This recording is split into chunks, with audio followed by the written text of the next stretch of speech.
ഒറ്റപ്പെട്ട ഇടങ്ങളിൽ ഇടിമിന്നലോട് കൂടിയ ശക്തമായ മഴയ്ക്കുള്ള സാധ്യതകളാണ് പ്രവചിക്കുന്നത്.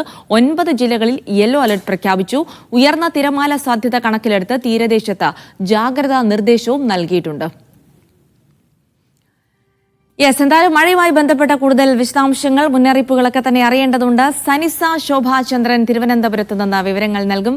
Good morning സനിസ. എന്തായാലും അടുത്ത 7 ദിവസം, അതായത് ഒരാഴ്ചക്കാലമായി നമ്മളിങ്ങനെ നല്ല വെയിലൊക്കെ കിട്ടി സുഖിച്ചിരിക്കുകയാണ്. ഇനി അടുത്ത 7 ദിവസം പെരുമഴക്കാലമായിരിക്കുമെന്ന് പറയുന്നു. എന്തൊക്കെയാണ് മുന്നറിയിപ്പുകൾ?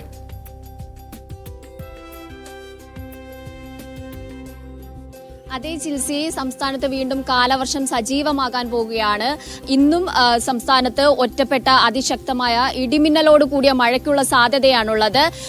9 ജില്ലകളിൽ യെല്ലോ അലർട്ട് തുടരുന്ന ഒരു സ്ഥിതിവിശേഷമാണുള്ളത്. മുന്നറിയിപ്പിൽ പത്തനംതിട്ട, ആലപ്പുഴ, എറണാകുളം, കോട്ടയം, എറണാകുളം, തൃശൂർ, മലപ്പുറം, കോഴിക്കോട്, കണ്ണൂർ, കാസർഗോഡ് ജില്ലകളിൽ ഇന്നും യെല്ലോ അലർട്ട് തുടരും. കൂടാതെ തന്നെ തീരപ്രദേശത്ത് ഉയർന്ന തിരമാലയ്ക്ക് സാധ്യതയുള്ളതിനാൽ തീരപ്രദേശത്തുള്ളവർക്ക് ജാഗ്രതാ നിർദ്ദേശം നൽകിയിട്ടുണ്ട്. വരുന്ന ദിവസങ്ങളിലും മഴ ഇതേപോലെ തന്നെ തുടരും. നാളെയൊക്കെ ഓറഞ്ച് അലർട്ട് പ്രഖ്യാപിച്ചിട്ടുള്ള ജില്ലകളുണ്ട് കേരളത്തിൽ.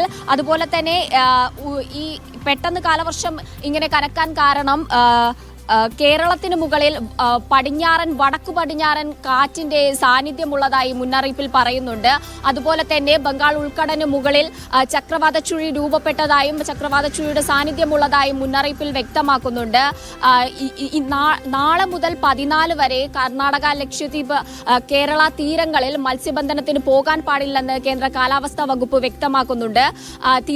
ഈ തീരങ്ങളിൽ 35 മുതൽ 40 വരെ വേഗതയിൽ ശക്തമായ കാറ്റിന് സാധ്യതയുണ്ടെന്നാണ് മുന്നറിയിപ്പിൽ വ്യക്തമാക്കുന്നത്.